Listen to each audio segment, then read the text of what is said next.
Hey guys, how's it going? This is Lonnie Watson. This is a very new podcast that I'm starting or presenting to you guys, and there will be following episodes beyond this podcast itself.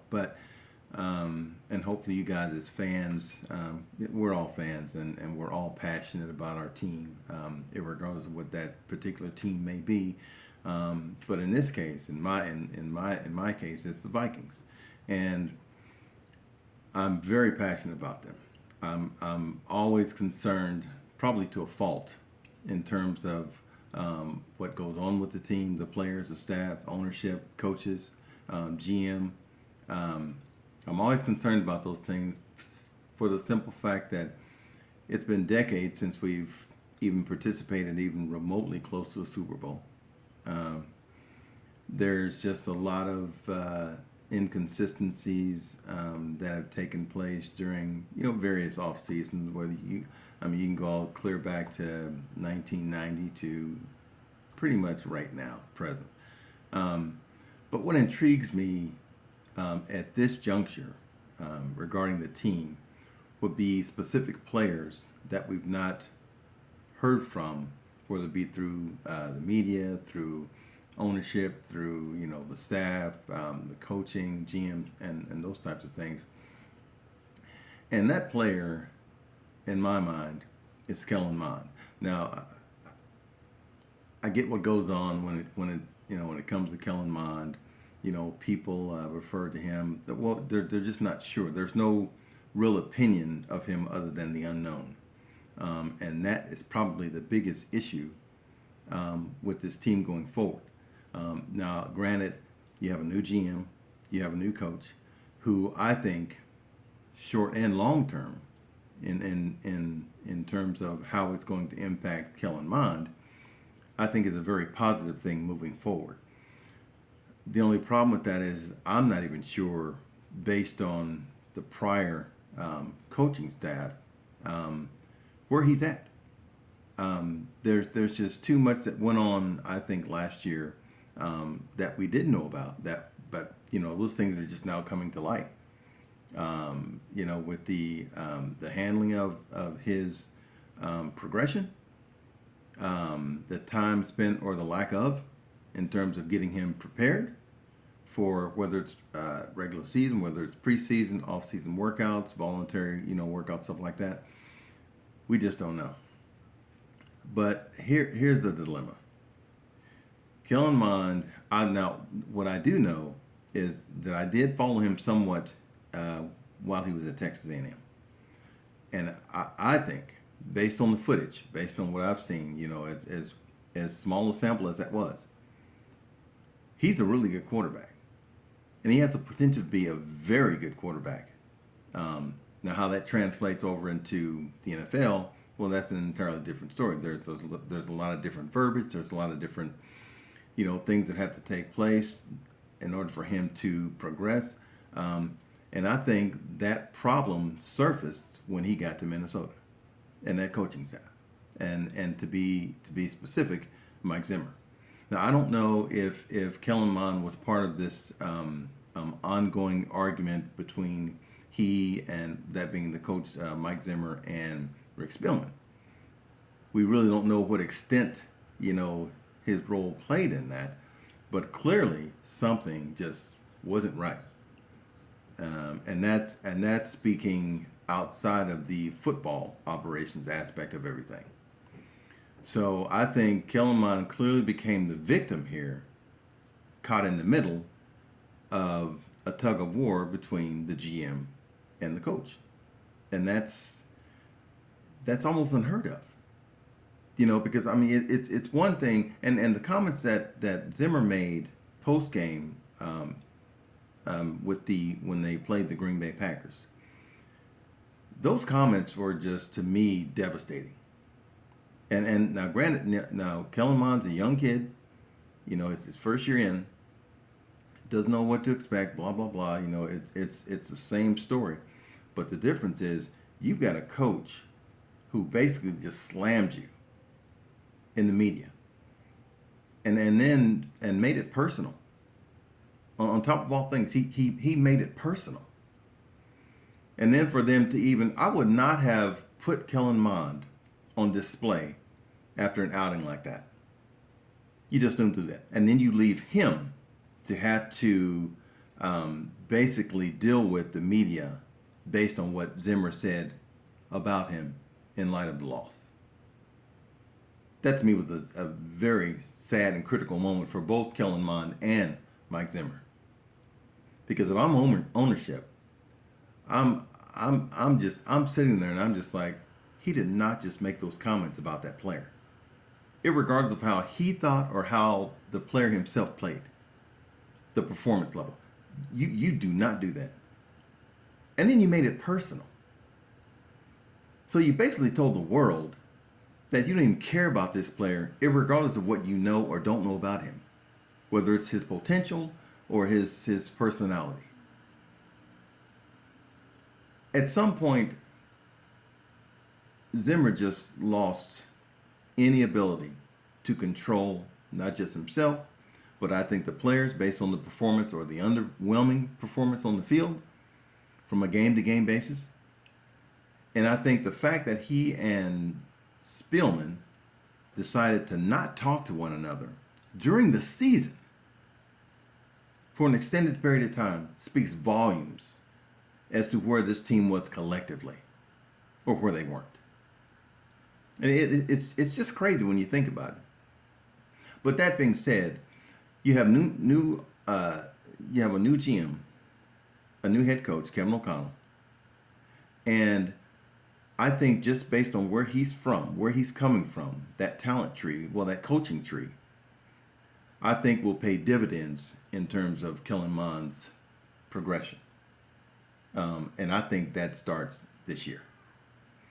The unknown, I think, with Kellen Mond can be directly related to how he was kind of treated and placed in certain situations, albeit that we didn't hear much of anything regarding Kellen Mond, but it's just some of those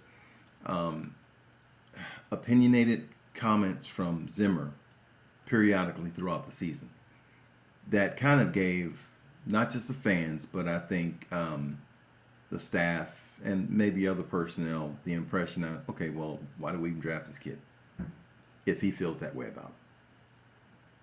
But I think behind the scenes, if you're Mike Zimmer and Rick Spielman, there's probably a lot of friction there. I don't know what Zimmer decided that he wanted to do with that third pick. I don't know. But clearly that wasn't the pick or wasn't anywhere near the framework in terms of what Mike Zimmer wanted. It couldn't have been. So there's just a long list of things that just weren't right with this team, and it's really funny that it would have elevated to the point to where it was or had gotten to last season. So with that being said, I think if you guys had a chance to see, and I don't know if a lot of you have, because not everybody sees what I saw based on watching the film work and watching a few games he played, Kellen Mond at Texas A&M.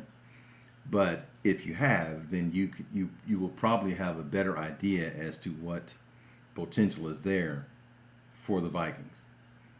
Now, does that mean that he will, at some point or eventually, progress to the point to where he's ready to be the starter, ready to be Kirk Cousins' replacement? I don't know. Nobody knows that. But the potential is those are the types of measuring methods to give you an idea what he could be, and that's where I am. So I'm just saying his potential is very good, very good. If you saw the game against LSU, the 72-74 point game,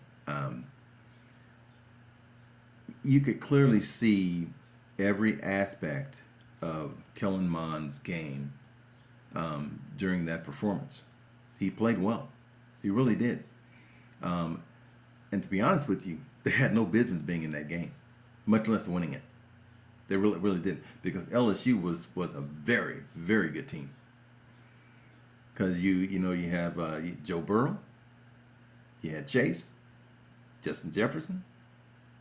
I mean, come on now. I mean, that was some mega talent on one team versus a Texas A&M team that was by no means horrible, and very well above average in terms of talent.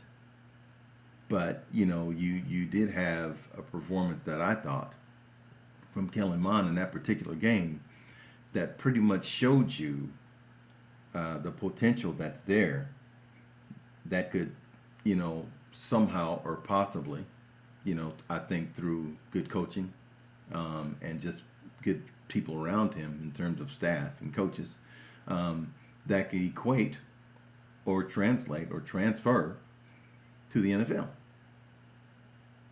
But right now, it's like he's back to where he started from. It's at the beginning. So in my mind, or in my opinion, Kellen Mond now has a fresh start. Now we'll see, and I watched the interview with Kevin O'Connell in terms of what he thought about Kellen Mond, his progression, his ability, and whatnot. That's encouraging, but that also tells you that Kevin O'Connell doesn't even know either. So it's a fresh evaluation, period for him as well in terms of trying to determine where all of his players are basically.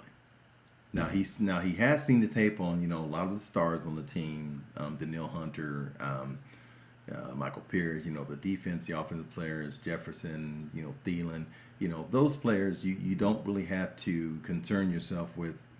Okay, well, where are we at? You really don't. And then there are more players that I did mention that are in that same boat or same mode. So there's just a few players or a handful of players that they're probably looking at and saying, okay, let's try to figure out what we have with these guys before we get to this draft, to determine specifically what we need or where we need to go and what the potentials are. So I just think, just given that, you have Kellen Mond, and I truly hope this kid makes it just based off of what he shouldn't have had to have gone through the prior season with that joke of a staff, or not staff, but a joke of a coach. I mean, because, I'll be honest with you, I loved Mike Zimmer when he first came in because I knew what his status was, I knew what his mindset was, and I even thought I knew what his temperament was, which I thought was even killed at the time. So whether it be due to the Kirk Cousins debacle, in terms of him not wanting him, but the fact that there was just rarely communication with the coach and the quarterback, you would never think that it would equate to the production on the field. Now, don't get me wrong, Kirk has his own demons. He is by no way minus fault, because he's got as much fault potentially as Zimmer did coaching. And that's another story, down the road here. But we'll get into that, another episode or podcast or whatever the case may be. But I just wanted to kind of gauge you guys, to kind of get a feel for what you think, what's happening with the Vikings as we stand now, going forward. And then there's a few other things that I'll just be quick about that, because if you listen to all the so-called analysts, the forecasters, those people that consider themselves experts, I look at Green Bay, who is even without Devontae Adams, they are still considered the front runners, and I guess just based off of what they've done in the past couple of years and the talent that they have at quarterback. Devontae Adams is gone. You take away Devontae Adams, Aaron Rodgers is still pretty good, but he is not that damn good. I'm sorry, people. He's not that good to carry that team into the season with the situation that they're in. I just don't see it. But you have those same analysts, those same forecasters, those same experts who are still kind of stuck on the, well, it's Aaron Rodgers' division. No, it's not. No, it's not. The last 12 games, at least from what when I checked the stats there, he's 6-6 against Minnesota. Now, that may say a multitude of different things. Okay, well, Minnesota's defense is pretty good against Aaron Rodgers. Well, sometimes. Or Kirk Cousins is just average against Green Bay. I mean, I think it's a combination of a lot of different things for the outcome of what we've seen with these statistics according to the league, and that's fine. But my thing is, I'm really glad that Kevin O'Connell is the head coach of this team. I don't know anything about Kevin O'Connell. I do know about his coaching ability. I've seen that on full display as the offensive coordinator for the Rams. I like his mindset. He truly seems even keeled. He seems like he's younger, and he does seem like he would relate to the players on any staff. But I think given the roster that he's coming into with the Vikings, I think that is a very, very good situation, not just for the Vikings themselves, the coaching staff, the players themselves, but I think as a fan, that's huge.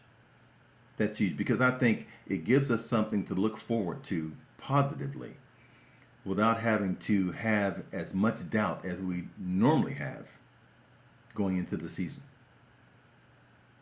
So I think there's a lot to be said in terms of the direction that the team, the organization is going. And I think that's going to pay dividends at some point during the season or after. We won't know until they hit the field, until they actually apply what they're, whatever schemes they're going to run, how the coaching staff adapts to certain situations, whether it's game time or whether it's, an upcoming opponent. We don't know. But I do like where this team is headed. But we'll see. We'll see. So anyway, if you guys get a chance, just give me some feedback. Let me know what you think. Your thoughts may be entirely different. I may be some wacko that just doesn't know what he's talking about, and you might be right. I don't know, but everything is just based off. I'm no expert. This is just me as a fan, not an expert, not a forecaster, not an analyst. Not an expert. Just giving my opinion of where I think they are, and I think this is an entirely different feel for a team with as much talent as it has to really do something and have meaning and not, let things slip away when it should be a foregone conclusion in terms of win versus the loss. So we'll see. We'll see. So you guys be careful, have a good weekend, and I will talk to you guys within the next couple of days. So good luck, guys, and we'll talk to you later. Bye.